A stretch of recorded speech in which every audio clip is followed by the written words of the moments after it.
शिक्षक पदवीधर मतमोजणीत महाविकास आघाडीचे 3 उमेदवार आघाडीवर आहेत। मुंबई पदवीधर, मुंबई शिक्षक नाशिकमध्ये महाविकास आघाडी आघाडीवर आहे। कोकण पदवीधर मतमोजणीत भाजपचे उमेदवार आघाडीवर आहेत। शिक्षक पदवीधर मतमोजणीच्या पहिल्या फेरीत महाविकास आघाडीची सरशी पाहायला मिळते।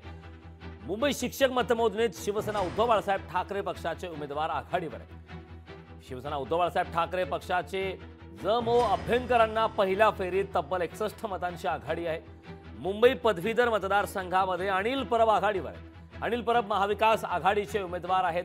कोकण पदवीधर मतमोजणीत भाजपचे उमेदवार आघाडीवर आहेत। तर भाजपच्या निरंजन डावखरेंना पहिल्या फेरीत 12,000 मतांची आघाडी पाहायला मिळते। नाशिकमध्ये पहिल्या फेरीत संदीप गुळवे आघाडीवर आहेत। संदीप गुळवे महाविकास आघाडीचे उमेदवार आहेत। शिवसेना उद्धव बाळासाहेब ठाकरे पक्षाच्या वतीनं जल्लोष देखील करण्यात येत आहे। मुंबई पदवीधर मतदारसंघात अनिल परब आघाडीवर आहेत। अनिल परब हे महाविकास आघाडीचे उमेदवार आहेत। या संदर्भात ताजे अपडेट देण्यासाठी आपले प्रतिनिधी शुभम कोळी आपल्यासोबत जोडलेत। शुभम, कोकण पदवीधर मतमोजणीत भाजपचे उमेदवार आघाडीवरती आहेत, मात्र इतरत्र ठिकाणी महाविकास आघाडीचे उमेदवार यांनी मात्र मुसंडी मारल्याचं पाहायला मिळत आहे। काय सध्या ताजे अपडेट्स?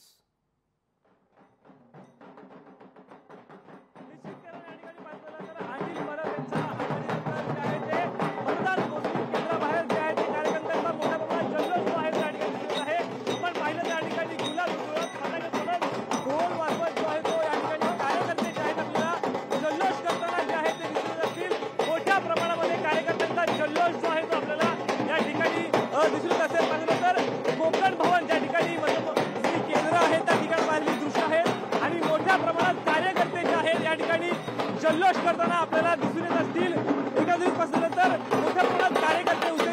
सर, काय सांगाल? अनिल परब यांचा निश्चित पाहिलं तर मोठ्या प्रमाणात कार्यकर्ते जे आहेत आपल्याला जल्लोष करताना या ठिकाणी दिसून असतील। कार्यकर्त्यांचा विजय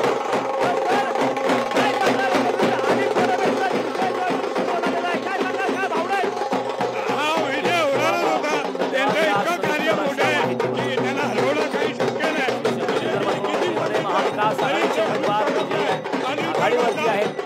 त्याच संदर्भात